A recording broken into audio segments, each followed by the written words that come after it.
In this session, we start with the basics of electric circuit theory. There are three parameters of importance in electrical circuit theory. They are current, voltage, and impedance. And over and above that, there is also a fundamental law, Ohm's law, and Krichffos voltage and current law. They form part of the basics for understanding the electrical circuit. So we start with the concept of charge. Charge is an electrical property of an atomic particle of which matter consists and measured in coulomb. So the charge is 1 electron and equal to magnitude to 1.602 10 to the power of minus 10 coulomb, which is called an electronic charge or electric charge. The charges that occur in nature are integral multiples of the electronic charge. It's in multiples. It's not one charge. It's continuous. So from the charge, we define a property called electric current, which is defined as dq by dt. The rate of change of charge with time is called current. Later on, we'll also assume the current flows in opposite direction to the charge.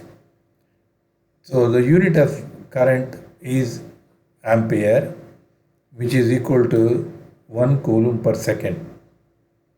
There are two types of current. One is the DC current, which flows remains constant at all times. The other one is the AC current, which varies with time.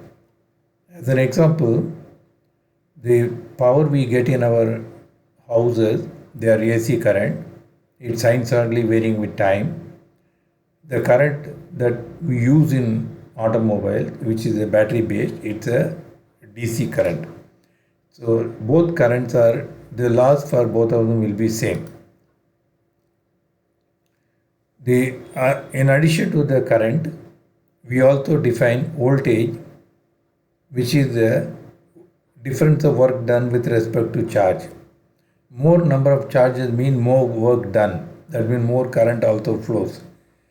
So the voltage is the energy required to move a unit charge, important unit charge, through an element called voltage.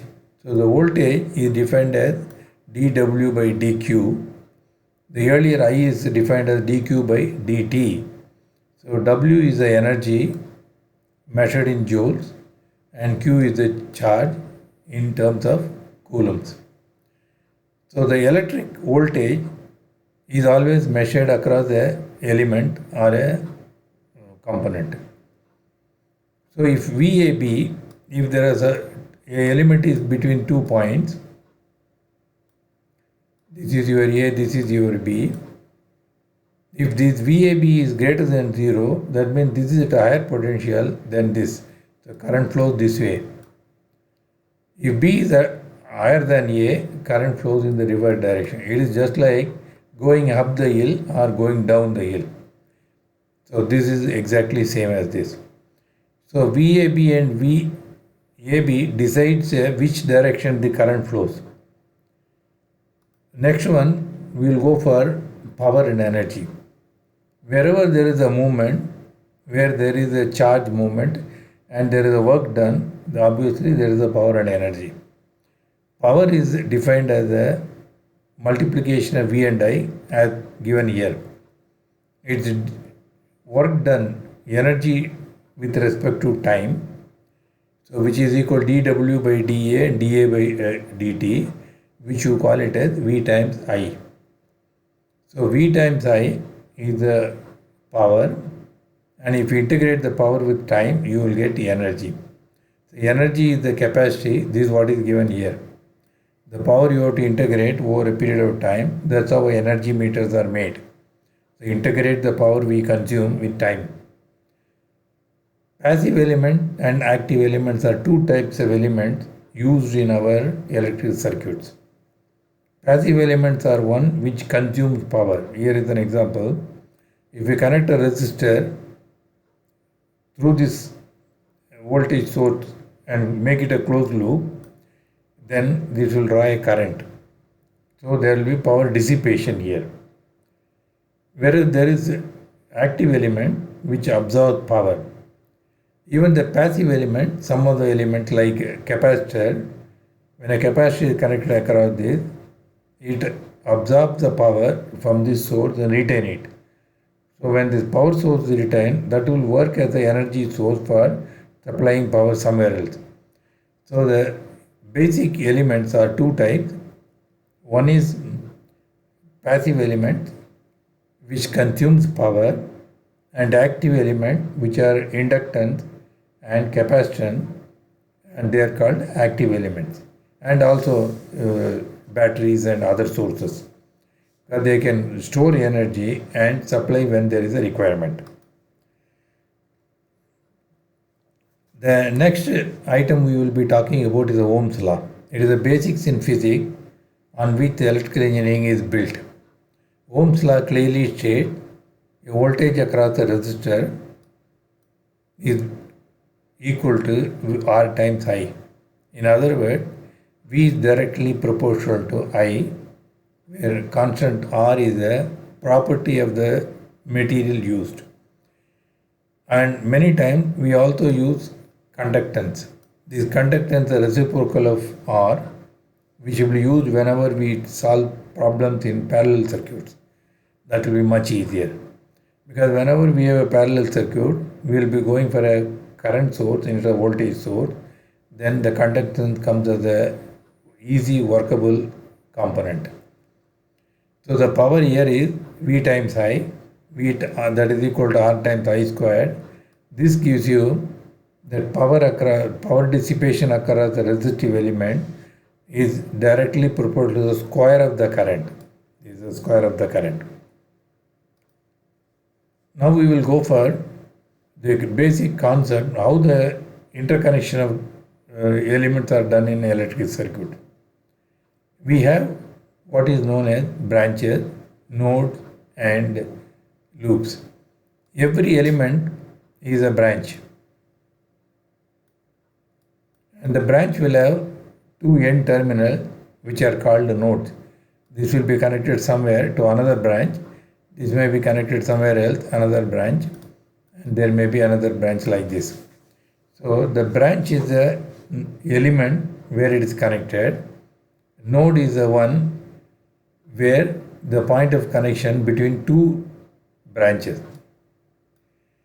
And the loop is the one which is closed loop, which starts at same point, ends up the same place.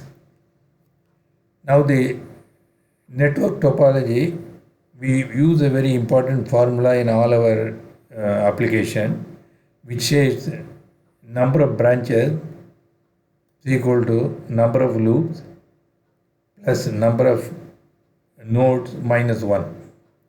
Now here is an example. It is an interconnected number of ways.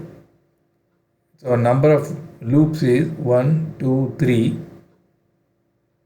Okay, 3 loops are here. Number of nodes are 1, 2, 3, 4, 5. All these are not different. They are same potential. We have to only call it as 1. Whereas these are all different potential. So we call them individually. There are 5 nodes. So the number of branches is equal to, number of loops is equal to, you have to count from here. So 7 plus minus 5 plus 1, 3, which is this one. One loop, second loop, this is your third loop. Now this is important later on when we solve circuit for finding the branch current and branch voltages, etc. We need to identify whether to use a mesh equation or a node equation. This formula will be useful. If you find the number of nodes are less than number of loops, go for a node equation. If you find the number of loops are less than number of nodes, go for a loop equation. So this is a very useful formula for use here.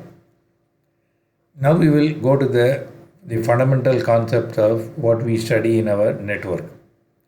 The first is the Krichffos current law, which states the algebraic sum of all the currents entering at a junction or a node is 0. Now here is an example. I1, I2, I3, In, they are all entering. They are all same sign. Therefore, the sum of all these should be 0. If there is a sign change, you have to go for algebraic value of that. So the algebraic sum of all the current meeting at a point at a node is 0. Similarly, Krichffos voltage law talks about a closed loop. This is a closed loop where the current flows.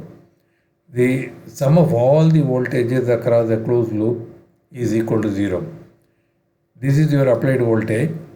This is dissipated across here, all three places.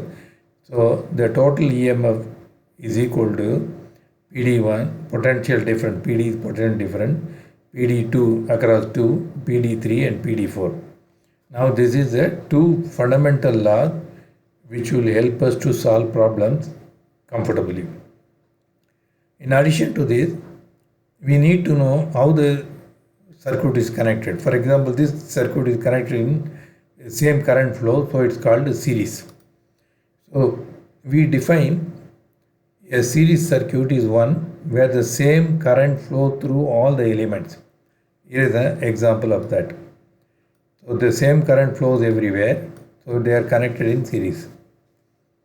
Now this is the second one, which is a parallel circuit where different current flow through them, but the applied voltage is same. This is your applied voltage.